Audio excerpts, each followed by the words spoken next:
curiosamente, lo que son procesos demenciales solamente han incrementado, sino además por el incremento de la tasa de sobrevida de la población. Las consecuencias de estos procesos para las familias, la sociedad, el sistema de salud y de calidad de vida, pues es ineludible como objeto de análisis.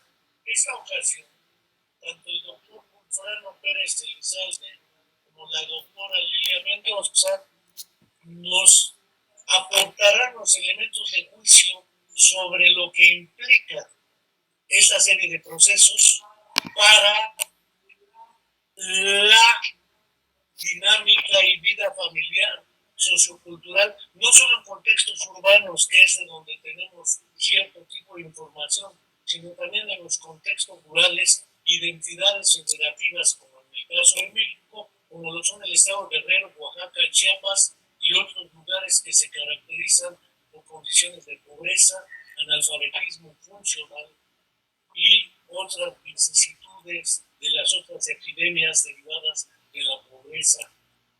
Y en una época se habla de la marginación, pero no están al margen de las consecuencias de estas políticas. Entonces, como no los voy a invitar para que me escuchen, y como ya nos pusimos un poquito de acuerdo en el orden en que vamos a participar, daremos comienzo con el doctor Beltrano Pérez Elizalde, quien nos irá exponiendo los primeros elementos de juicio para esta charla. Muchas gracias, doctores, y adelante. Muchas gracias, maestro Enrique. Bueno, agradecerle, primero que nada, por la oportunidad que nos da para difundir este problema de salud pública.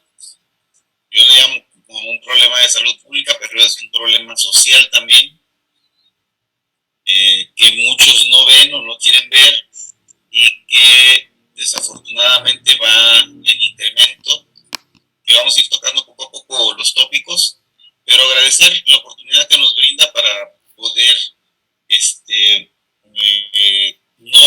no dejar pasar por desapercibido esta situación que se da a nivel mundial, haciendo acciones para concientizar, como dice usted, concientización, término utilizado por la OMS, sobre el Alzheimer y otras demencias. Agradecerle a la doctora Lilia Mendoza Martínez, quien es la presidenta de la Asociación Guerrerense de Alzheimer, por la oportunidad que da también para participar conjuntamente en esta actividad. Y bueno, y entrando en el tema, bueno, pedí a la doctora Lilia que habláramos un poquito acerca de la dinámica familiar. Y hace rato aquí, antes de entrar, usted comentaba acerca del obstáculo que puede representar la familia. Yo digo que puede, no que representa, porque puede actuar en dos sentidos. Y bueno, la familia es un sistema, yo creo que ustedes recuerdan bien lo que es la teoría de los sistemas, y entonces en este sistema pues está integrado por diferentes componentes, y bueno, esos diferentes componentes tienen diferentes roles, pero bueno, la familia como se conversa, generalmente es la que nos viene a la mente, es la de la familia tradicional, ¿sí? Una familia donde está mamá, papá, hermanos, hijos, ¿no? Y pues en familias muy extensas, donde ya no es mamá y papá, hermanos, hijos, sino también están los abuelos, que pueden ser el primer origen de este árbol, puede ser abuelo, abuela, un hijo, otro hijo, las familias de los demás hijos, pero en términos generales, en la conceptualización de familia, como nos viene a la mente, pues es mamá, papá, hermanos, ¿sí? Y desafortunadamente también esto cambia, ¿no? Porque ya esa imagen que tenemos de familia ha cambiado. No sé si para bien, no sé si para mal, habría que analizarlo. Sin embargo, pues cada vez vemos que hay una mayor, no no hablar de familia funcional y disfuncional, que es otra situación, porque hay familias que están así como les decía, integradas, así como la conceptualizamos, disfuncionales, pero están. Y hay familias que están como las conceptualizamos, pero funcionales. Pero ahora no hablamos ni funcional ni disfuncional, estamos hablando de desintegración familiar. Y entonces esto nos hace repensar el concepto de familia. Bueno, ¿y por qué ahondo en esto? Porque, pues efectivamente, el soporte fuerte de los pacientes con enfermedades crónicas, no hablemos nada más de la enfermedad de Alzheimer o de otras demencias, sino en general de las enfermedades crónicas, pues recaer no tanto en el sistema de salud, porque el sistema de salud, hablando de deudas históricas, como decía el maestro Enrique, aparte de la de los 43, aparte de la violencia, que sigue siendo un problema serio en el país, que seguimos todavía sin los resultados que quisiéramos todos. El otro, la otra deuda histórica es el sistema de salud. Y bueno, el sistema de salud para la atención de los problemas más frecuentes y más comunes, ¿sí? Ya no hablemos de un sistema de salud que también esté preparado para atender a los pacientes, y ya no con enfermedades crónico-degenerativas, porque posiblemente algunos de ellos, o muchos de ellos, de acuerdo al padecimiento, se puedan valer por sí solos, sino de pacientes como los pacientes con enfermedad de Alzheimer o pacientes con demencias. Entonces, si la deuda histórica está en que se pueda atender las enfermedades comunes, que haya un sistema de salud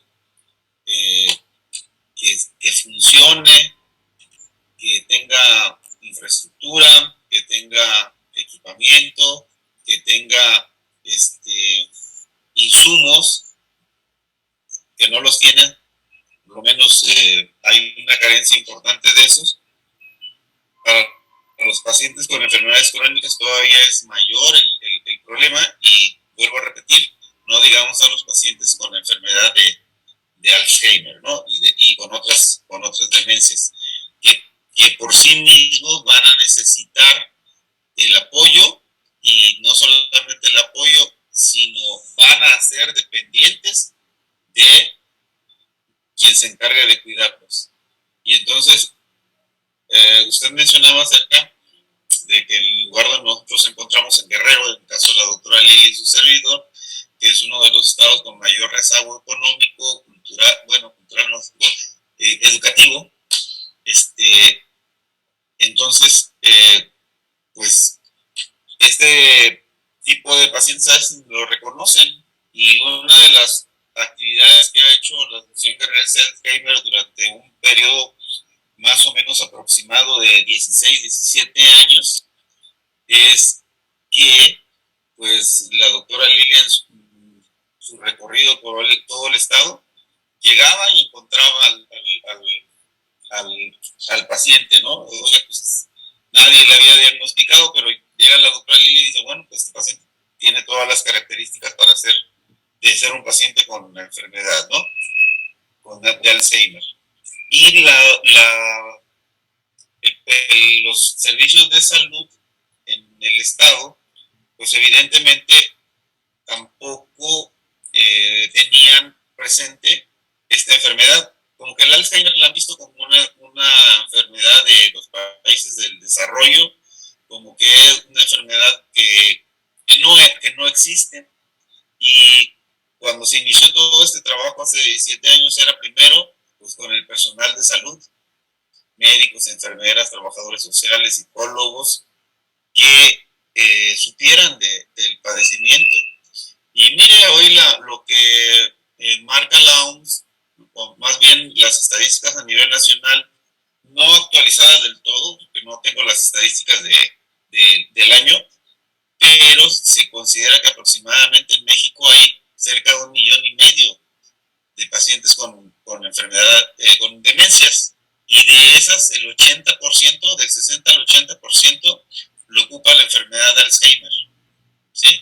O sea, si le agregamos la otra demencia más frecuente después de la enfermedad de Alzheimer, que es la demencia vascular, y que es ocasionada por pues, problemas de hipertensión arterial, por diabetes mellitus. Entonces, con esas tenemos, o sea, con esas tenemos para decir que tenemos un problema serio social que se va a ir incrementando con el paso de los años. Y entonces, aterrizando en lo de la familia, cuando decimos que puede ser un obstáculo, sí puede ser un obstáculo, primero porque no está preparada. Si el personal de salud no está preparado, pues imagínense la familia. Entonces, para la familia es un verdadero problema para ellos. ¿Quién se va a encargar de atender al paciente con este problema? Si es la mamá o si es el papá que se encuentran enfermos, los hijos, ¿quién de los hijos se va a hacer cargo del cuidado? O de los nietos o de los hermanos de la familia. No, es complicado, ¿no? Entonces, son pacientes que requieren de muchísima atención, aparte de la atención, los cuidados, ¿no? De muchísimos cuidados.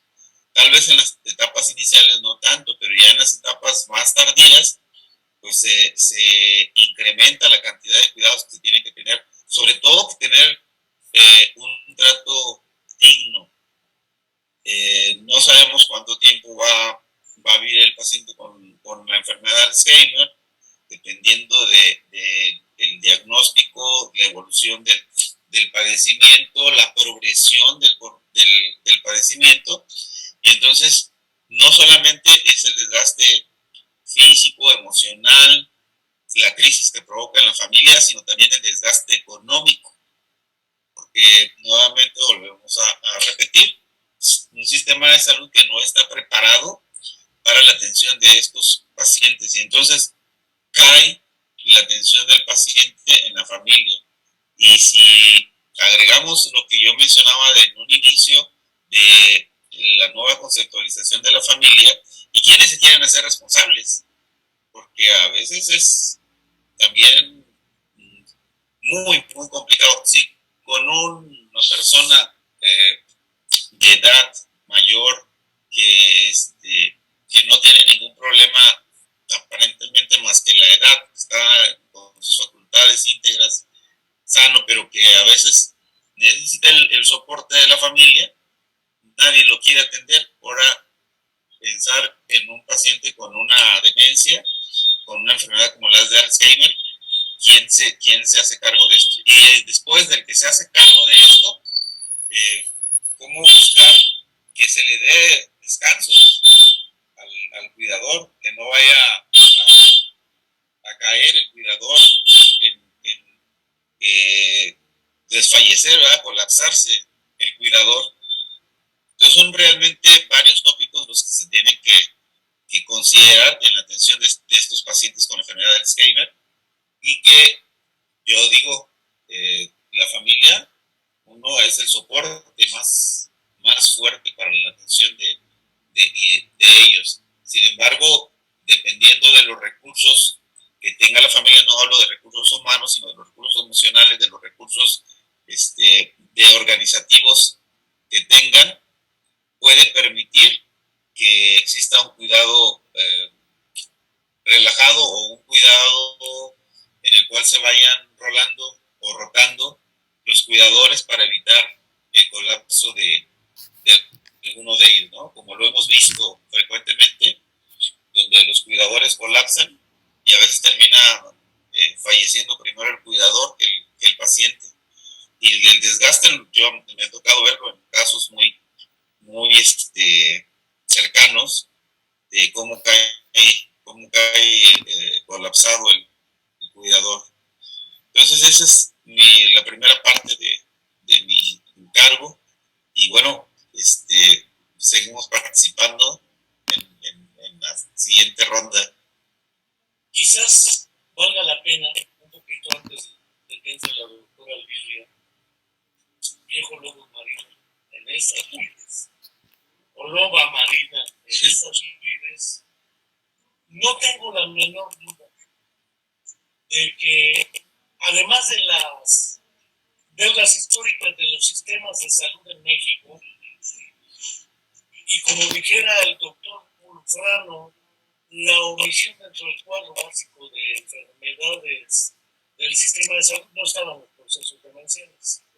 Pero además se hablaba erróneamente, al haberlo caracterizado como demencias seniles.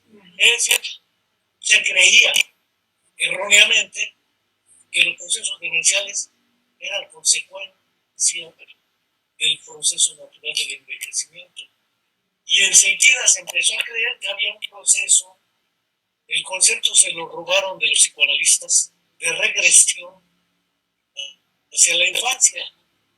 Creo que el neuropsicólogo francés, bueno, en realidad era de origen español, que terminó en Belair, en Ginebra, Julián de Ajuriaguerra utilizaba un concepto más preciso, retrogénesis. Es decir, no hay una regresión a la infancia. Lo que hay es un proceso de deterioro progresivo, ¿sí?, pero que a su vez implica procesos de compensación y reorganización psicológica. Por eso utilizo el término de retrogénesis, porque se generan nuevas estrategias de afrontamiento. Naturalmente, el asunto de la familia, y lo bien Guerrero, ustedes mejor que yo lo conocen, en familias extensas donde está el abuelo, el perro, el gato, el perico, las gallinas, los guajolotes, el yerno, la nuera, es decir, son familias amplísimas, porque las condiciones económicas dificultan que una nueva familia se independice económicamente. Entonces lo más práctico es vivir ahí como muéganos. Y la posibilidad también de los valores que vimos en la montaña de Guerrero, hacia la zona de Esteco, Merca y etcétera, sí, Amusas, donde los valores y las creencias de la comunidad hacen que no se crea, no se piense, no se asuma que es un problema de una persona en proceso demencial, sino es un viejo sabio. También es importante recuperar estas cuestiones culturales y finalmente es un asunto que probablemente la doctora Lilia mejor que yo va a ir aclarando. Infortunadamente, debido a factores históricamente relacionados con los roles asignados al hombre y a la mujer, parece ser que los cuidadores suelen ser más mujeres que hombres, es decir, son cuidadoras. Y si alguna vez era proveedor financiero económico, la persona que se va deteriorando, el impacto económico en la dinámica familiar, que ya mencionaba el doctor Monfrano, es crucial. Finalmente, después quizás se toque el impacto psicológico del duelo ambiguo. Es decir, voy perdiendo psicológicamente a una persona, pero está físicamente ahí. Si no adiciono comorbilidades, hipertensión arterial, diabetes, problemas cardiovasculares diversos, etcétera, que son en realidad los que más recurrentemente provocan la muerte en pacientes en procesos demenciales, que la propia demencia, porque si fuera la pura demencia, muy probablemente sería muy largo el proceso. Pero al juntarse con los otros aspectos, se mueren de otras cosas cuando no. Eso ustedes mejor que yo lo saben. Pero cierro mi boquita, doctora Lilia Mendoza, o Diabo. Gracias. Bueno, pues yo retomaré una idea. Vivimos en un sistema patriarcal en donde los varones fácilmente se quitan la responsabilidad de cuidar a alguien y no se heredan históricamente ese rol de cuidadoras a las mujeres. Y puede ser una mujer viuda, soltera, casada, con hijos y marido, a la que le endosan el bulto para que ella cuide. Y los varones a veces cooperan con algún dinero, pero la mayoría de las veces se zafan muy a gusto diciendo, ay, es que me duele mucho ver a mi mamá así o a mi papá así. Y bueno, pues ahí va Tacho cargando el bulto, ¿no? Y efectivamente la familia es, o era, porque ya ni siquiera, era la única instancia para cuidar a alguien con una demencia o con una enfermedad crónica degenerativa. Hoy en día los hijos viven en otras ciudades, en otros lugares diferentes a donde vive el papá que tiene que hacerse cargo de la mujer o la mujer que se tiene que hacer cargo del cónyuge. También los cónyuges gays, hablo de una pareja con más de 35 años como pareja, en donde el menor cuidó muy bien a su cónyuge durante más de 6 años, obviamente tenían diagnóstico, obviamente vivían en una ciudad y no en una comunidad rural. Quiero hablar de Rogelia y de su esposo, que ella buscó el diagnóstico siendo él campesino, y esto me llama mucho la atención, porque él lo que abandonaba siempre en el campo era su bicicleta. La gente siempre me corregía y me decía, no, los campesinos no andan en bicicleta, pues este sí andaba en bicicleta. Y gracias a que olvidaba la bicicleta, Rogelia se pudo enterar y hacer frente a buscar el diagnóstico, y afortunadamente encontró el diagnóstico con un psiquiatra que ya no está en Guerrero, se fue por la falta de seguridad, y ella lo cuidó esmeradamente 11 años. Bueno, eh, hay otro masculino que cuidó ejemplarmente a la mamá y es un personaje público de la política mexicana, pero estas son excepciones, siempre es la mujer. Me llamó mucho la atención en el último congreso en la Ciudad de México, no oí la presentación, pero nada más el título dicho por una médica: soy cuidador, ¿dónde queda mi proyecto de vida? Esto es bien interesante. Nosotros, los que cuidamos, nunca nos planteamos esta retórica.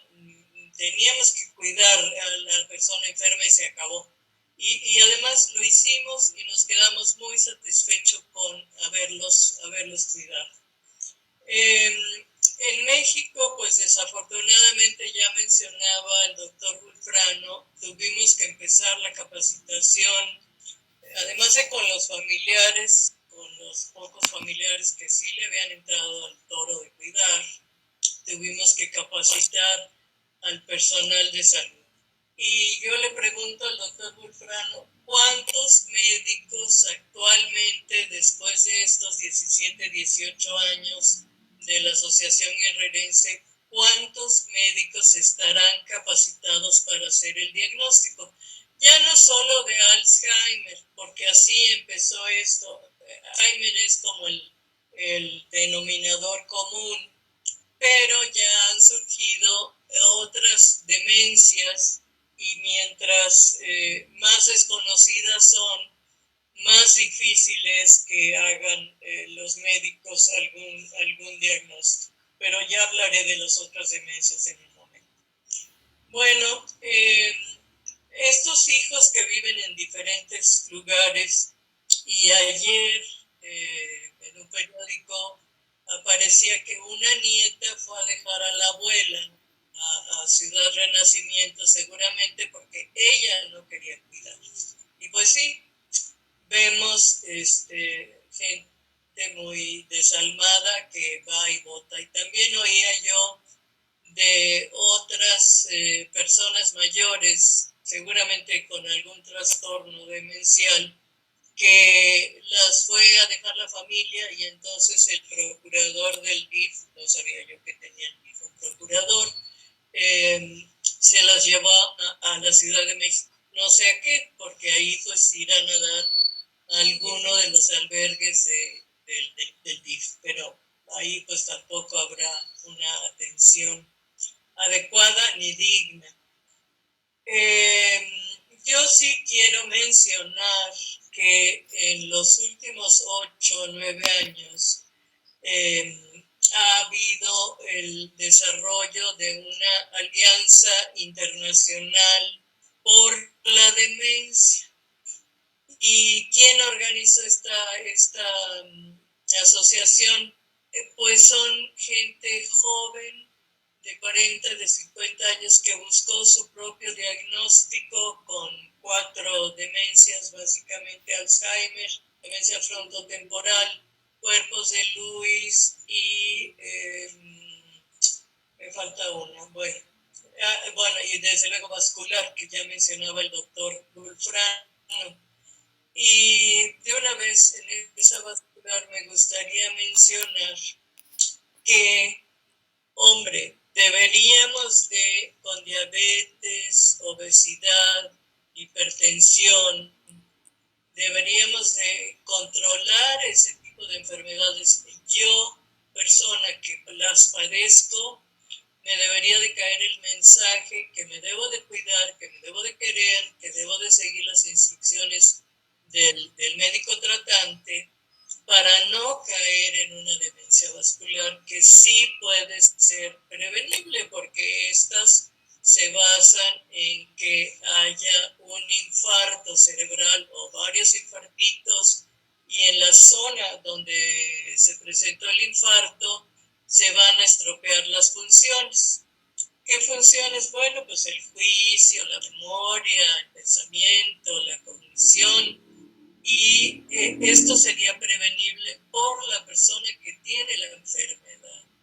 Pero una persona con diabetes mal cuidada no se da cuenta de que tiene mucha responsabilidad en su propia vida y se abandona. Y también recae el cuidado en la hija, que tiene a su vez hijos, nietos, marido que atender, y encima la carga de la mamá, que la maltrató, que no la cuidó, que no la trató como hija, y esta hija se vuelve loca cuidando a esa mamá, que ya le ha cambiado el carácter por la diabetes.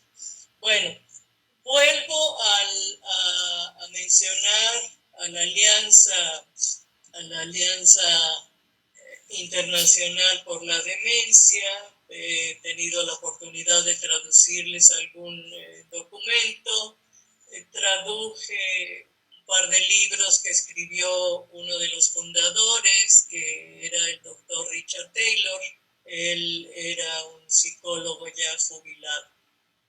Y él es el fundador, junto con una mujer de Australia, a quien diagnostican pues a los 46 años. Esta señora, enfermera, y se dedicaba a atender grupos de duelo por gente que había intentado el suicidio. Más de 16 años se ocupó de esto, así que tenía su buena experiencia en grupos de apoyo. Esta alianza está formada por gente, digo, joven, de 40, de 50, de 60 años máximo, que buscaron ellos mismos su diagnóstico.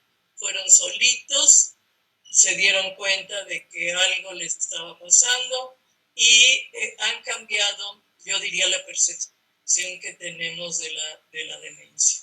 El único problema es que todos son de países desarrollados y que tienen un grupo de apoyo en línea, pero en inglés. En uno de los comunicados, de repente me enteré que había una señora de apellido Sánchez en una zona rural de Puerto Vallarta, en una bahía preciosa que se llama Yelapa.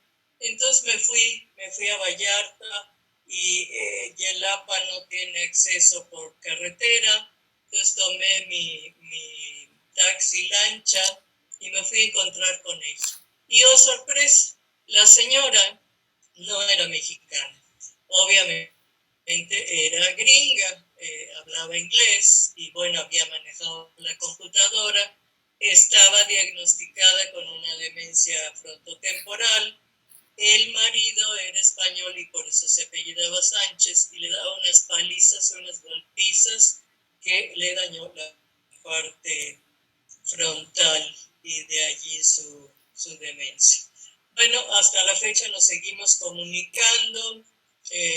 Lástima que esta señora pues era de California y que México no podía estar representado en esta alianza por la cuestión del idioma. Y además, pensando aquí en Guerrero, ¿cuánta gente de las que hemos atendido tiene una computadora y la sabe?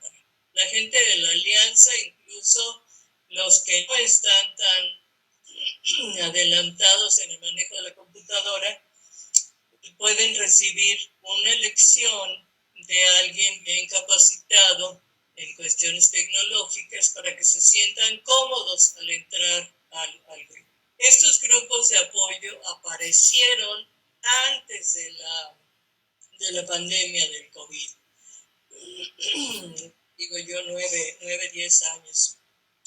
Y en esos grupos ventilan, desde luego, en primer lugar, sus sentimientos de que fueron solos por un diagnóstico y los médicos pues son muy monos para dejar caer de golpe y porrazo el diagnóstico. Ay, pues fíjese que usted tiene Alzheimer, o fíjese que usted tiene demencia del lóbulo frontotemporal o de cuerpos de Lewis y su pronóstico es malísimo y va a necesitar que lo cuiden y que le pongan pañales y bla, bla, bla.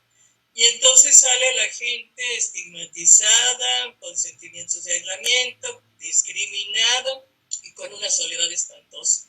Entonces, en primer lugar, en el grupo de apoyo reciben ayuda emocional, pero también ayuda, apoyo social y práctico. Y para los que han tenido el pensamiento de suicidarse y desaparecer de este mundo, de esta vida, pues han tenido otra vez ganas de vivir. Y yo creo que este grupo de apoyo para este tipo de personas es el apoyo posterior al diagnóstico, que es el lema de este año, más importante. Ellos pues necesitan retomar sus actividades de la vida diaria, que es lo que cambia la demencia, y muchos de ellos abren sus sentimientos al oír de otros en el mismo caso. Y también hablan los que tienen pareja, los que todavía son cónyuges, de cómo llevarse con sus parejas. Y dicen ellos que nosotros, los que no tenemos demencia, no nos imaginamos lo que es vivir con una demencia, lo que ellos sienten. Y que su esperanza es que los médicos y el personal de salud refieran personas recién diagnosticadas, porque con este grupo ellos van a ofrecer ese apoyo después del diagnóstico. Bueno, una de las cuestiones de la investigación es que hasta el propio concepto de demencia ha cambiado. Luego voy a dar algunas definiciones. Y hemos aprendido que como decía el doctor Wolfrano, que esto va en aumento, que cada vez hay más personas con demencia. Cada 3 segundos en el mundo alguna persona se le diagnostica, se le desarrolla la demencia. Bueno, que el diagnóstico debe ser temprano o precoz, porque esto ofrece muchas ventajas o ventanas de oportunidad, tanto para medicamentos como para tratamiento, que hoy en día hay más de 139 millones de personas en el mundo y que para el 2050, que ya está aquí a la vuelta, habrá 150 millones de personas. La investigación científica en este momento está enfocada para entender por qué ocurre la demencia y cómo pudiéramos actuar antes de que los procesos patológicos se inicien y antes de que se manifiesten los síntomas. Y con esto tendremos una mejor calidad de vida. Y la gente permanecerá activa y dentro de su comunidad. Y además de la ventana de posibilidades. Y también nos habla de que cada persona con demencia es única e irrepetible. Entonces, yo sí creo en el trabajo que han hecho los de la Alianza, que desde luego están unidos a la Federación Internacional de Alzheimer. Y bueno, en relación a la Federación Internacional, la directora general, Paola Barbarino, nos dice justamente que el lema de este año es el apoyo después del diagnóstico. Que necesitamos desafiar el estigma, conocer las señales de alarma, que enseguida les voy a dar, y creo que el doctor Bulfrano va a hablar de cómo reducir el riesgo, y que necesitamos un compromiso, innovación y sobre todo financiamiento para investigar tratamientos, atención y apoyo.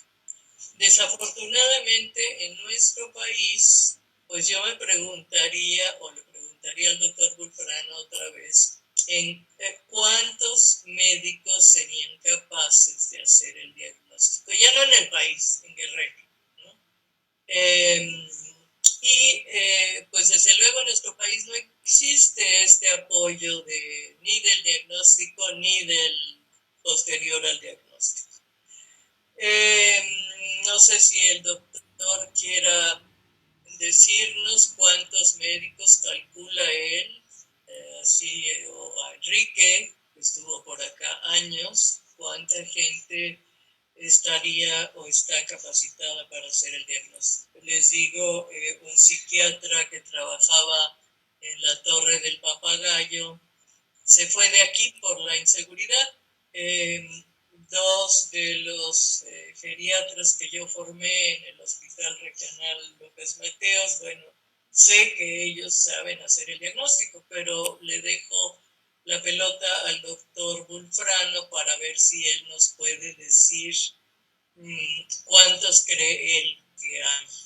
Desde luego, Enrique es otra de las personas que, como neuropsicólogo, está en condiciones de hacer el diagnóstico. Doctor. Muy bien. Doctor. Le suplico a la doctora Lilia Mendoza que si se entra en el teléfono, porque se le ve media cara nada más al rato. Entonces, si se entra en el teléfono para que se vea completita, ándele ahí mero.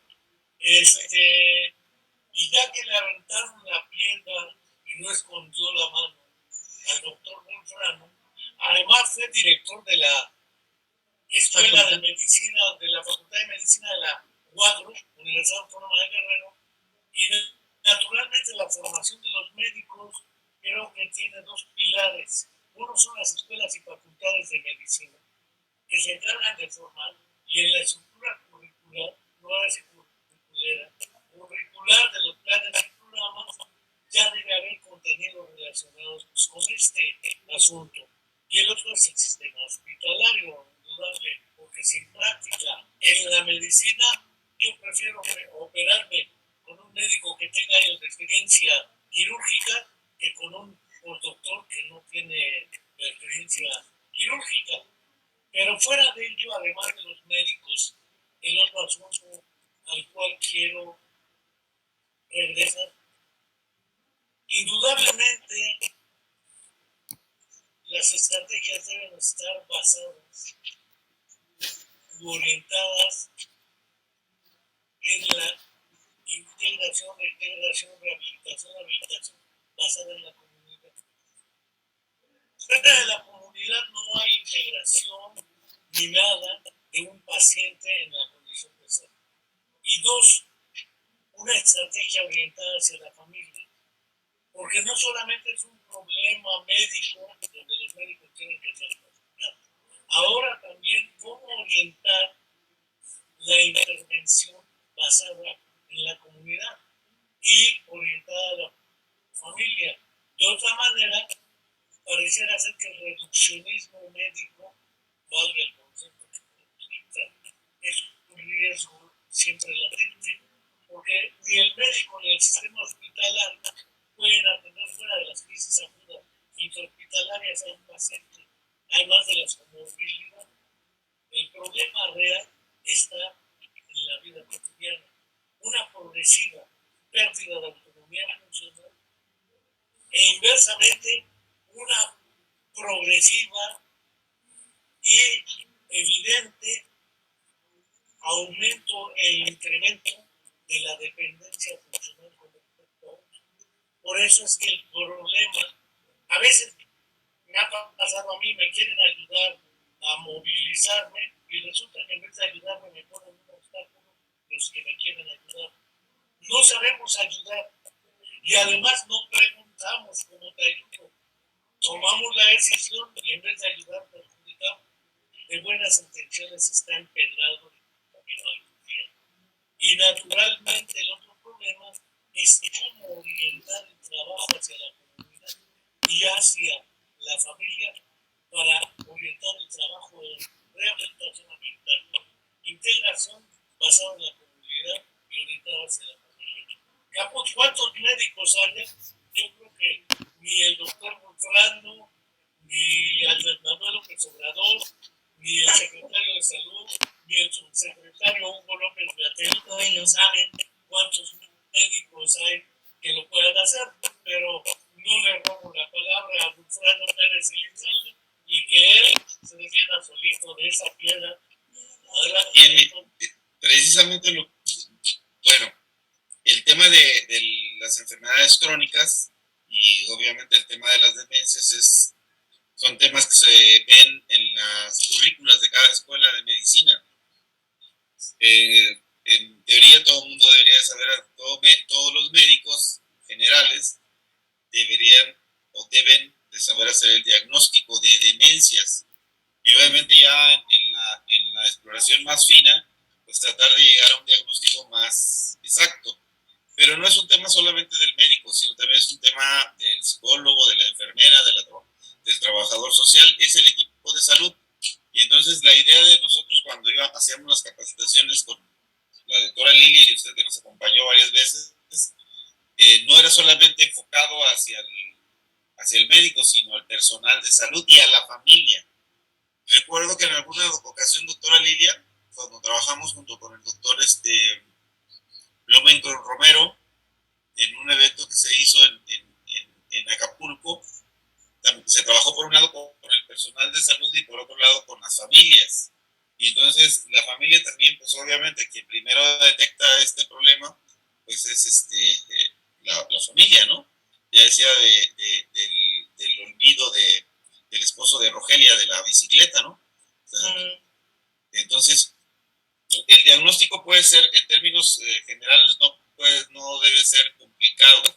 Sin embargo, a veces, y les digo, pues les voy a decir la experiencia que yo tuve con una persona que conocieron ustedes muy bien, que fue mi jefe en la Secretaría de Salud, y que debimos haberlo diagnosticado con mucha anticipación. A tiempo. ¿Por qué? Porque ya en los últimos meses, que recuerdo que platicábamos, y entonces me decía él, me repetía algunas cosas, me decía, oye, me volvía a repetir algunas cosas. Dije, bueno, eso ya lo platicamos hace algunos días, y y en otra ocasión me volvía a repetir.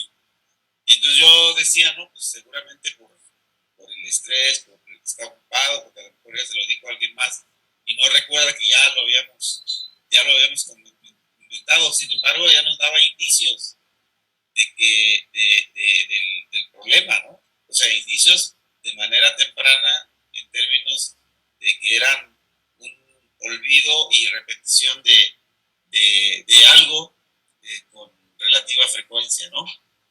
Más tarde, después, unos años después, ya que no estábamos trabajando ya conjuntamente, que ya sabíamos el diagnóstico, pues fuimos un grupo de ex colaboradores de él a su casa a una invitación de su cumpleaños por parte de su familiar, y pues muy contenta la familiar porque habíamos ido a visitar a nuestro amigo y ex jefe, y pues era su cumpleaños, ya se sentó en la mesa, y entonces estábamos alrededor de la mesa varios de los compañeros, y nos decía, ¿y ustedes cada cuánto se ven? No, pues a veces nos vemos, ¿no? Como a los 10 minutos. ¿Y ustedes cada cuánto se ven? No, pues la pregunta me la hizo como 20 veces en el transcurso de la comida y en el transcurso de 2 horas, ¿no? Ya era muy, bueno, ya había el diagnóstico y era demasiado evidente, pero debimos habernos dado cuenta mucho antes, pero pensando siempre en que es una persona muy ocupada, que tiene varias actividades en mente, seguramente por eso era el olvido de que yo no recordara que ya nos había comentado ese tipo de situaciones, ¿no? Entonces, en teoría, todo el personal de salud debería de conocer, hacer el diagnóstico. Ya el médico, ya más finamente, pues hacerlo. Ahora, efectivamente, específicamente, el psiquiatra y el geriatra, gerontólogo o gerontólogo geriatra, son los que mayor conocimiento tienen de este problema, o son los que hacen el diagnóstico más preciso. Sin embargo, pues la cantidad de geriatras, la cantidad de psiquiatras, no solo en Guerrero, sino en el país, es muy escasa. Estábamos pero muy abajo de los indicadores que marca la Organización Mundial de la Salud para la cantidad de población que tenemos en México. Y entonces lo ideal, y ahí es donde dice la doctora Lilia, bueno, pues el doctor nos dirá parte del diagnóstico y parte del tratamiento. Entonces, primero, conocer factores de riesgo, y ya lo mencionamos tanto la doctora Lilia como su servidor, que pues, los factores de riesgo son diabetes, obesidad, hipertensión, epidemias, el sedentarismo, el tabaquismo, el alcoholismo, la hipovitaminosis, bueno, hasta el calcio le echan la culpa, ¿no? Dentro de esos está la depresión, la deficiencia de vitamina B12, la hiperhomocistinemia, la falta de vitamina D, el hipotiroidismo, el síndrome de apnea obstructiva del sueño, que pareciera que no, pero también es un problema frecuente. Y la otra también es la escolaridad. ¿Y por qué ponen la escolaridad como un factor de riesgo? Porque en teoría la gente con mayor preparación escolar pues tienen la costumbre de la lectura, ¿no? Que yo conozco muchos compañeros que tienen faltas de ortografía hasta para hablar, dicen por ahí, ¿no? Y que son doctores, doctores de doctorado, no doctores de medicina, ¿no? Pero también de esos hay. Pero se pone como un factor de riesgo. Y en cuanto a los costos, pues obviamente que los costos de la atención, con un paciente con Alzheimer, y si tiene otras comorbilidades, el costo de la atención se incrementa en un 300%. Se calcula que el costo de la atención de los pacientes con demencia a nivel mundial casi le anda llegando a los $1,000 millones, ¿sí?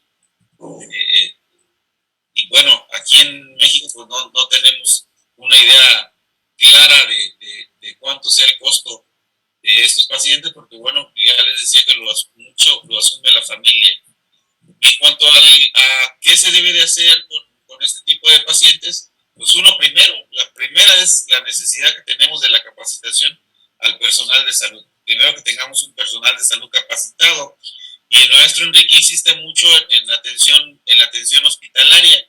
Pues no, la atención hospitalaria no es tanto, porque la atención hospitalaria, cuando llega un paciente con un problema de demencia o con una enfermedad de Alzheimer, es porque tiene alguna complicación no atribuible bueno, puede ser en parte atribuible a su padecimiento, pero no por el padecimiento en sí, sino porque trae alguna infección de cualquier tipo, o trae alguna complicación de la diabetes, o trae alguna complicación de la hipertensión. Entonces, realmente la atención, donde debe de hacerse el diagnóstico y donde se debe fortalecer más la capacitación, es en el primer nivel de atención. Y ahí en ese primer nivel de atención, bueno, si el médico ya sospecha de esto y se puede derivar a un segundo nivel con un especialista en salud mental, pues después de hacer el diagnóstico, generalmente va a volver a regresar al primer nivel, y es donde se tiene que buscar ahora sí la conformación social de los grupos de apoyo. Si no tenemos la infraestructura en el país, pues la sociedad se tiene que organizar. Desafortunadamente, a veces sí y a veces no, y a veces porque hay algún familiar o lo están viviendo en ese momento que buscan el apoyo o la creación de grupos de apoyo. La otra es la difusión del problema a la población en general, o sea, la capacitación al personal de salud, pero el otro es, este problema se tiene que difundir y que todo el personal de salud lo tiene que conocer. ¿Por qué? Porque es un problema que se va a ir incrementando con el paso de los años. Estamos hablando que ya a estas alturas la pirámide poblacional está más ancha en los mayores de 60 años que en los menores de 5 años. O sea, ya la pirámide poblacional ya no es una pirámide poblacional como la teníamos antes, ¿no? Que era poquitos arriba, mayores de 60 años, y luego se iba haciendo como pirámide. No, ahora la barra de población mayor de 60 años es más grande que la menores de 5 años. Otra de las consideraciones que no hemos dicho, que también es importante decirlo porque es mucho más frecuente la enfermedad de Alzheimer en mujeres, un 40% en hombres, un 60% en mujeres, dice la doctora Lilia, que porque las mujeres viven más que los hombres, por eso es que hay más mujeres con Alzheimer, pero bueno, las estadísticas dicen que el 60% de los pacientes con Alzheimer son mujeres y el 40% son hombres. Entonces, hacer el diagnóstico, difusión del problema en la población en general. Y bueno, también hay las categorías de intervención no farmacológica dentro del área de las demencias. Y bueno, hay tres: una intervención cognitiva, un entrenamiento en actividades de la vida diaria, y otra de modificaciones conductuales, que bueno, que ya tendrá que ser un terapeuta entrenado en esto para ir diciendo qué es lo que tenemos que hacer. Y aparte de del tratamiento farmacológico, que a la fecha realmente no tiene resultados que nosotros quisiéramos, ¿no? Entonces, es grave, es alarmante el problema de la enfermedad de Alzheimer y de las demencias, y creo que no se está haciendo conciencia suficiente en los sistemas de salud para estar preparados. No estar preparados ya nos alcanzó, pero bueno, en los años por venir el problema se va a incrementar, ¿sí? Bueno, no sé si hay algún otro comentario, alguna otra pregunta, doctora. Yo le diría que todos deberían de estar preparados. ¿Cuántos realmente lo están? No lo sé, no tengo el dato, dice el maestro Enrique, ¿no? Pues es que las preguntas que hace la doctora Lilia son como para la bola de cristal, la bola Murano, porque no tenemos ni siquiera los datos epidemiológicos. ¿Cuántas personas con procesos demenciales hay en México? Sí, ese dato sí lo tenemos. Sí, ese dato más o menos, estamos hablando de los últimos, estimado, de alrededor de 1,5 millones de habitantes, de adultos mayores de 60 años. O sea que hay cerca de 1,5 millones en México. Y la doctora habló sobre los 136 millones de personas que padecen demencias en el mundo. La otra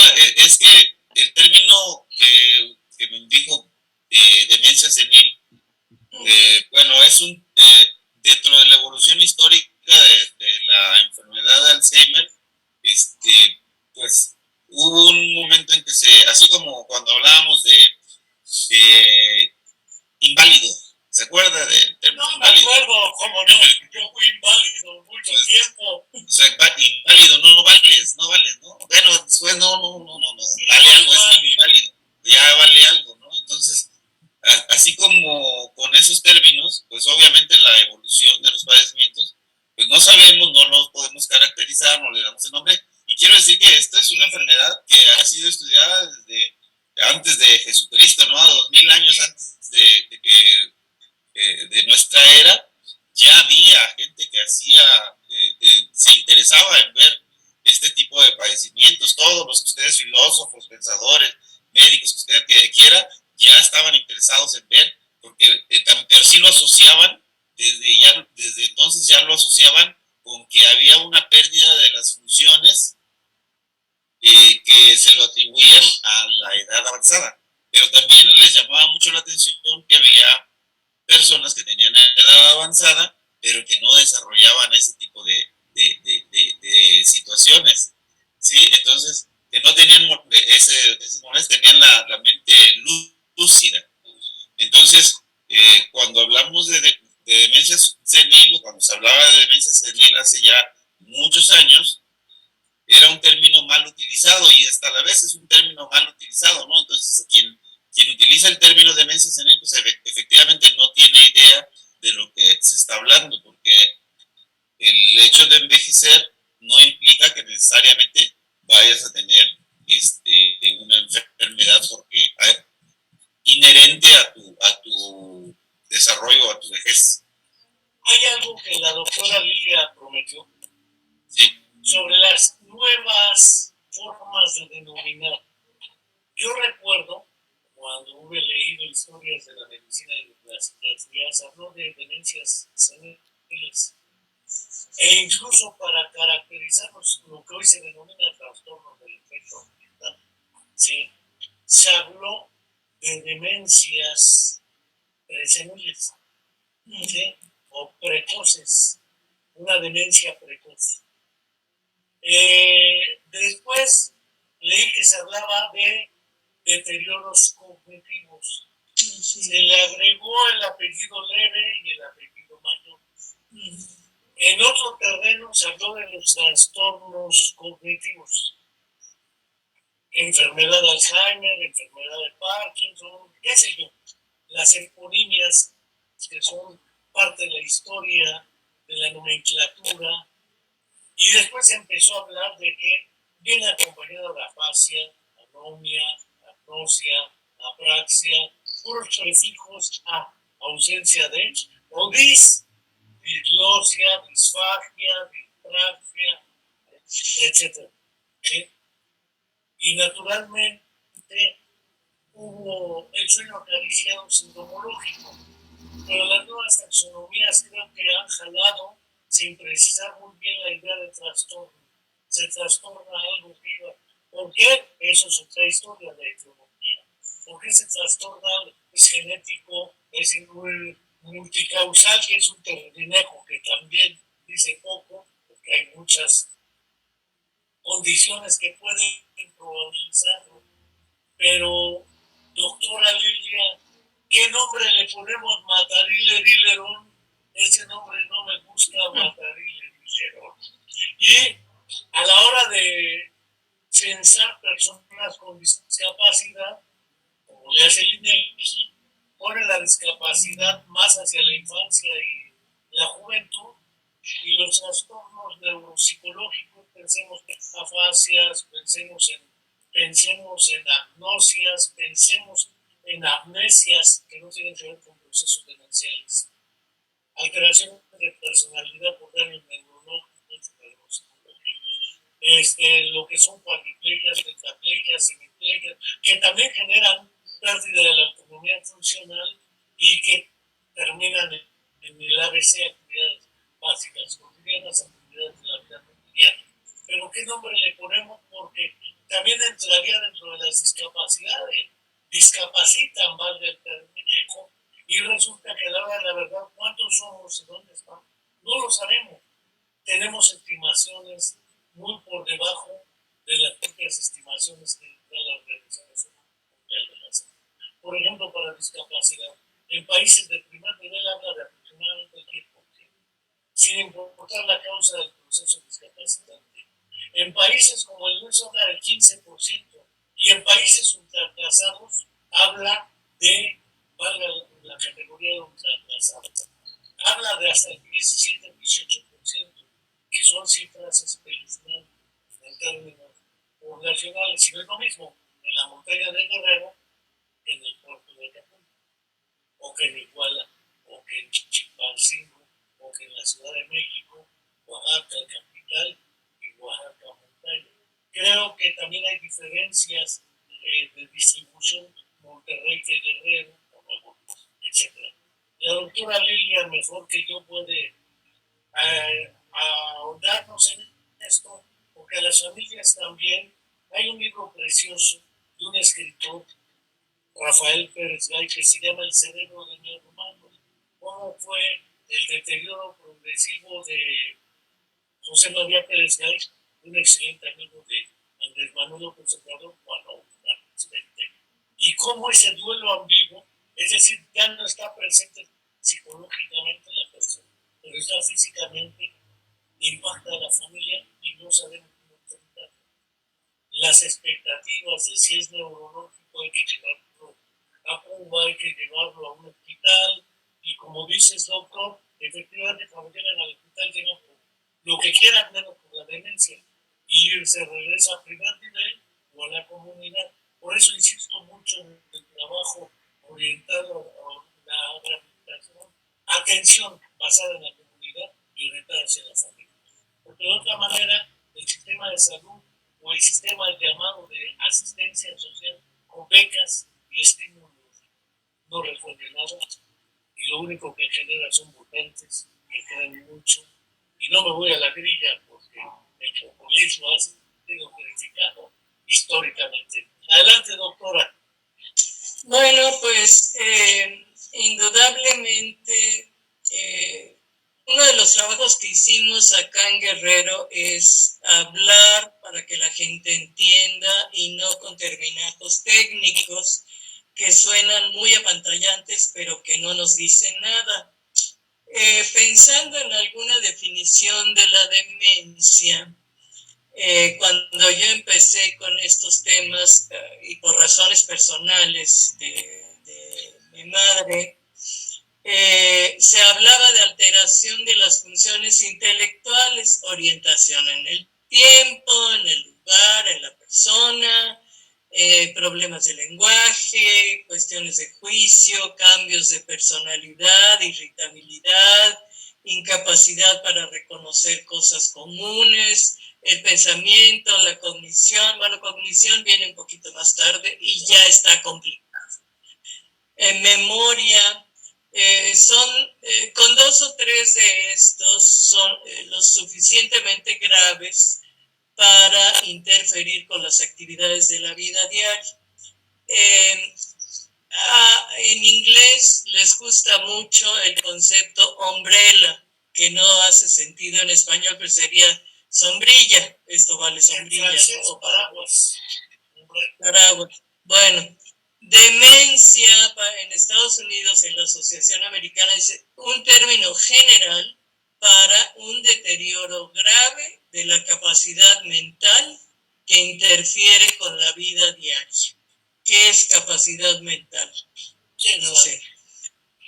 Alzheimer Europa dice demencia es la pérdida de memoria y habilidad de pensamiento causado por diferentes enfermedades que dañan el cerebro. Es la causa principal de discapacidad y dependencia en adultos mayores. Y en Europa tienen 8 millones de estos ejemplares. Bueno, encontré una organización en Estados Unidos que se llama Salud y lleva un apellido en español, Cano.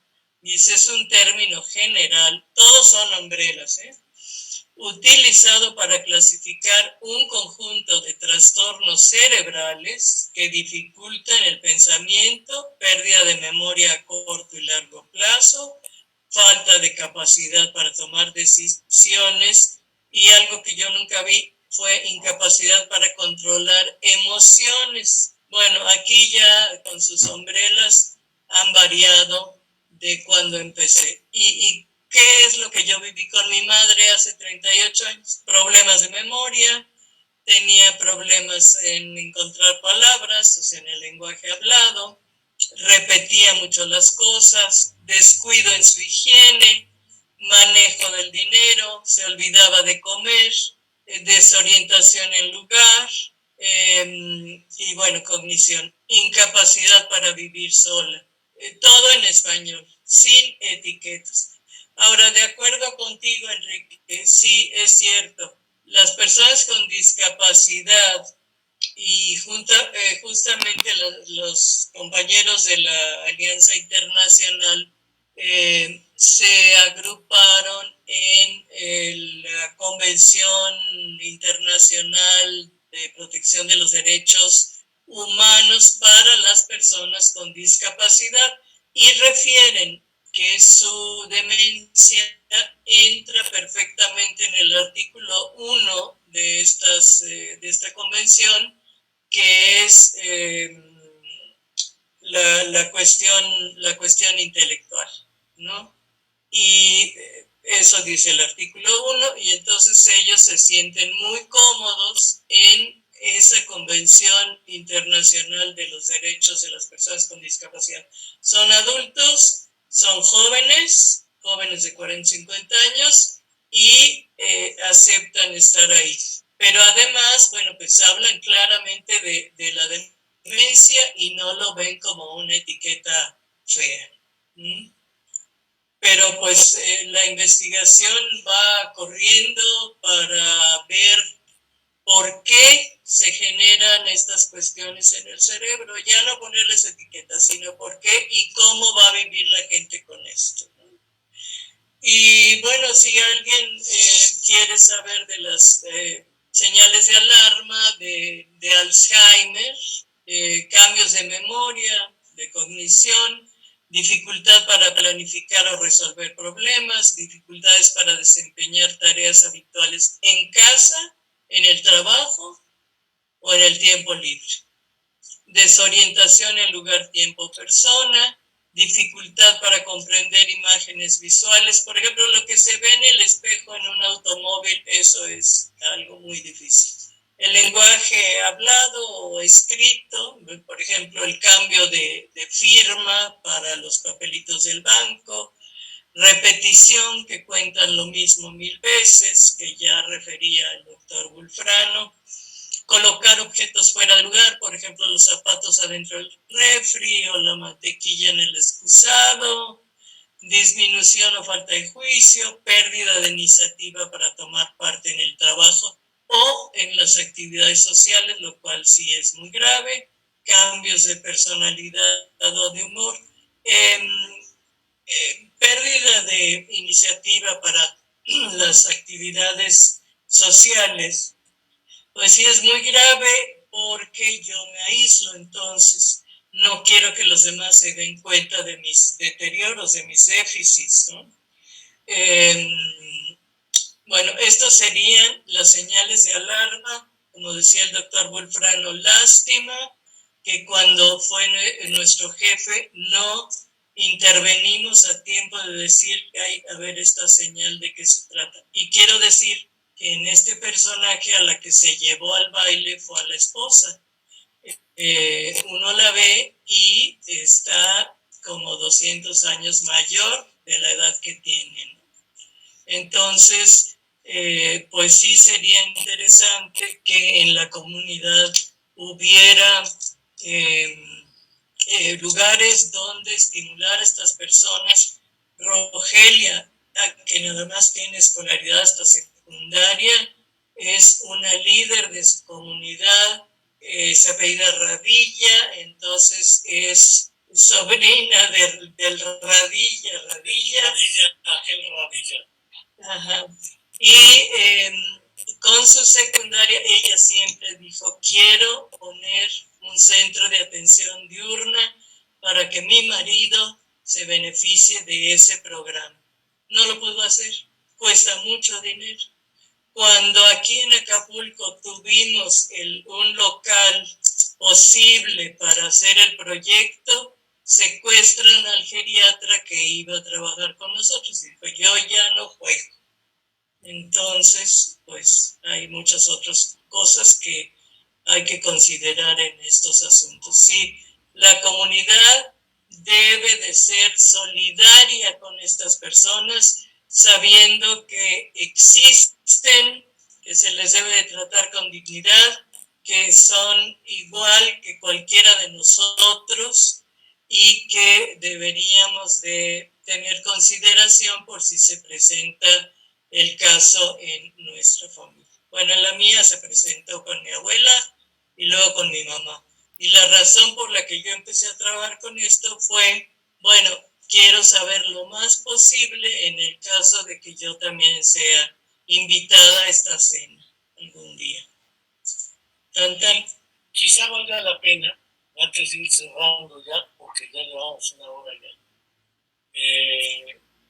recuperar lo que platicaba anecdóticamente el doctor Wolfram, porque ambos conocimos a su ex jefe, ambos conocimos al doctor, no digo el nombre por razones evidentísimas, pero tenemos un adversario a la hora de los diagnósticos, nuestros prejuicios afectivo-emocionales. Se tienden a justificar o a reducir la angustia que nos produce a nosotros. Y que la dosis de objetividad o neutralidad inexistente objetivamente nos dificulta, porque bien lo dijo el doctor, nosotros lo atribuíamos al exceso de trabajo, al exceso, etc. Es decir, siendo los profesionales que pudieron haber identificado precozmente el problema, sus propios juicios afectivo-emocionales privaron de esa posibilidad. Muchas de las veces es inevitable, porque pues uno trata de que vemos que cualquiera que tenga, no falta que llegue y le diga, no te preocupes, todo va a salir bien, aunque tenga un CA en fase 4. Tienes cáncer ya con metástasis, y no te preocupes, te va a ir bien. Lo real es que no es cierto.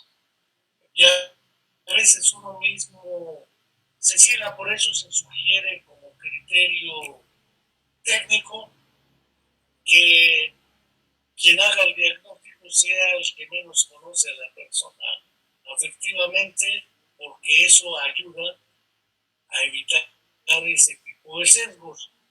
Muchas de las veces son inevitables, porque también, como dice la doctora Lilia, quienes primero se dan cuenta son los propios familiares, que son los que tienen los vínculos afectivos, pero dicen, se les están viendo las caras.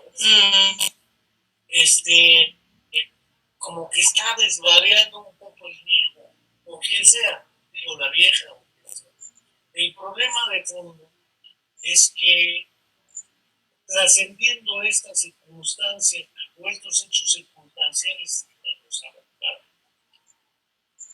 importa mucho seguir insistiendo en la concienciación del terminejo ese que utiliza la OMS y que utiliza naturalmente la Organización de Naciones Unidas, entre otros problemas, la guerra, el uso de armas, etc. Para poder ir asumiendo con estrategias de redes de apoyo, primero entre familiares, sí, porque es lo más cercano, otro que lo vive como yo. Es más probable que acepte crear un grupo de apoyo o una red de apoyo.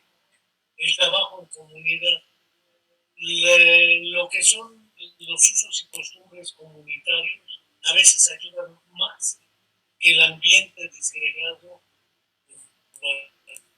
Porque en los ambientes urbanos el individualismo y el individuo pesan más que la colectividad, mientras que en los ambientes comunitarios la comunidad es muy útil al respecto. y naturalmente, sea familia extensa o las que comentábamos, donde está el perro, el gato, el perico, el burro, el guajolote, la nuera, el yerno, etc., serán familias muy grandes, pero las familias humanas, y más en la actualidad, serán familias muy pequeñas. Esposo, esposa, ambos trabajan, un hijo o dos, y eso crea el otro problema, el de los centros de día donde reciben a la persona, o los centros ya de custodia más estructurados, pero que a veces ponen el obstáculo al decir que sea independiente, porque si no, pues entonces ya en ciertos niveles de evolución, dijo el doctor, pues ya no recibe la atención y se vuelven muy costosos.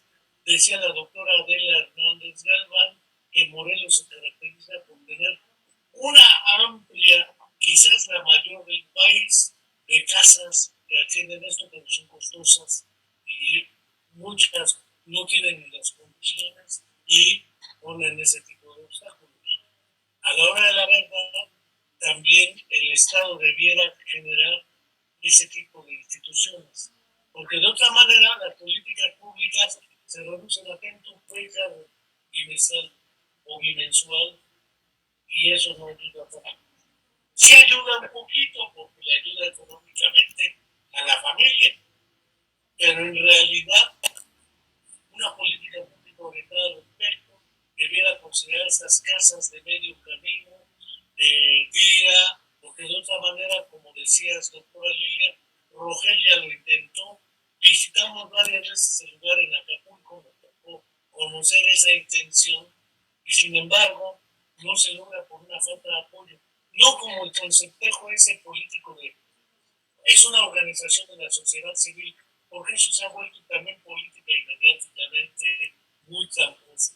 Pero sí, un grupo de apoyo que genere como política pública de gobierno un centro estatal podría ayudar, aunque sea mínimo, y un buen punto de partida.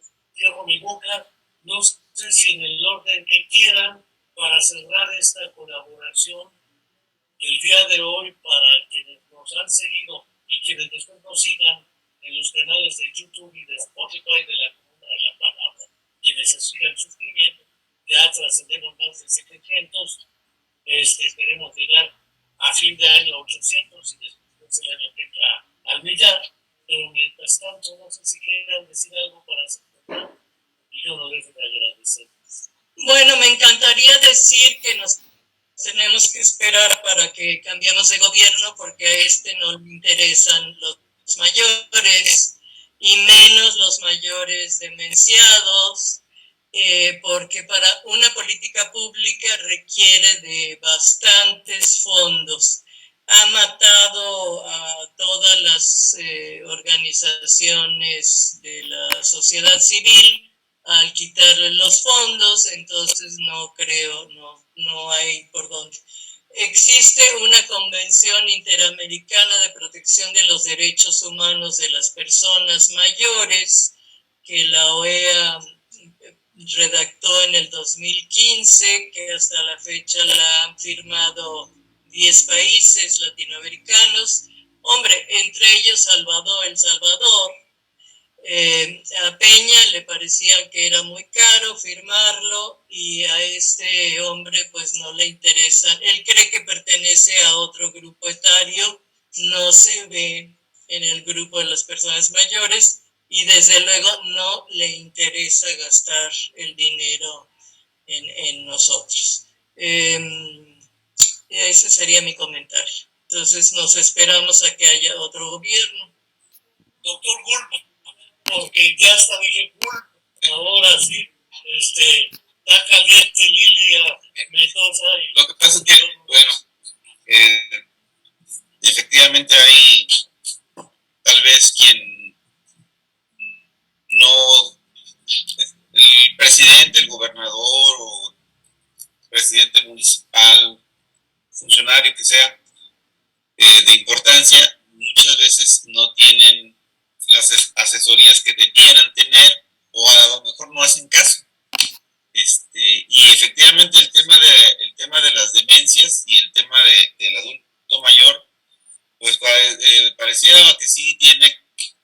queramos o no, es político. Entonces, definitivamente, mientras no haya el interés suficiente, pues no va a cambiar, ¿no? No va a cambiar esto.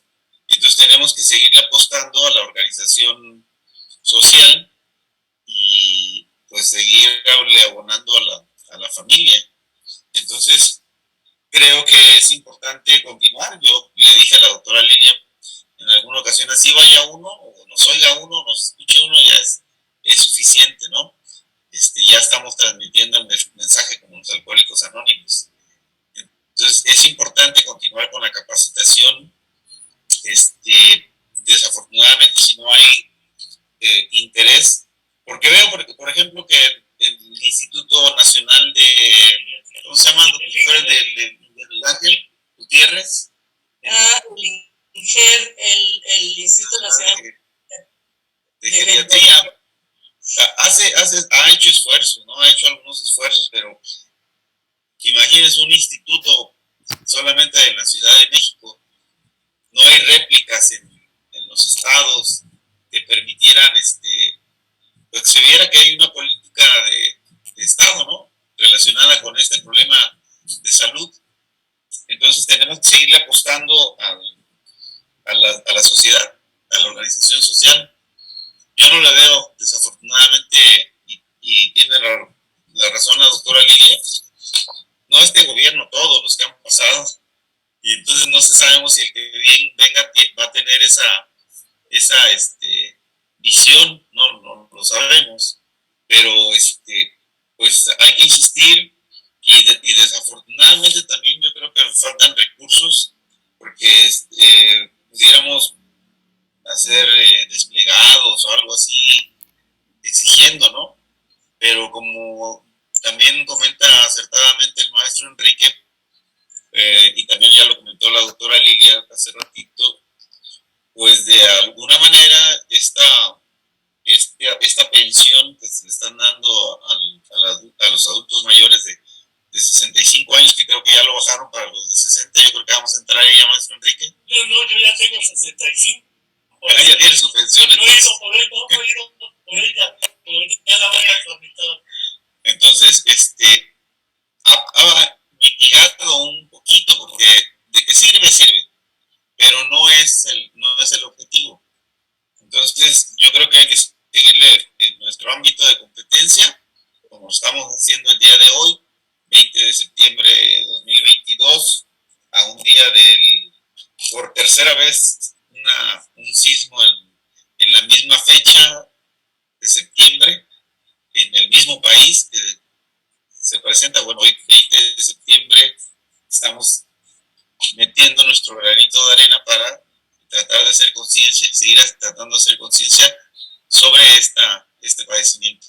Nuevamente agradecerle al maestro Enrique, a la doctora Lilia y a nuestro apoyo técnico Erika por permitirnos participar en esta charla.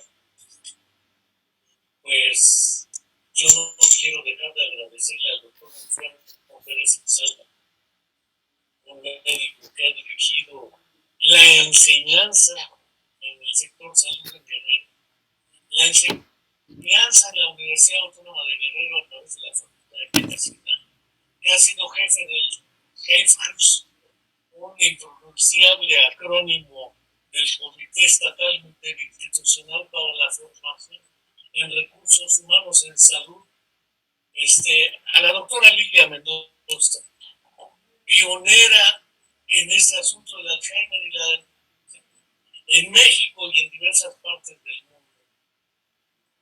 No cabe duda que es importante. Ya dijeron a nuestra asistente técnica Erika que nos ayuda a manejar esto, aunque ahora estamos tratando de limar las asperezas de los ruidos y otras cosas, pero ahí vamos. Y a quienes estuvieron con nosotros el día de hoy, más los que se acumulan, muchas gracias y hasta la próxima. Muchas gracias.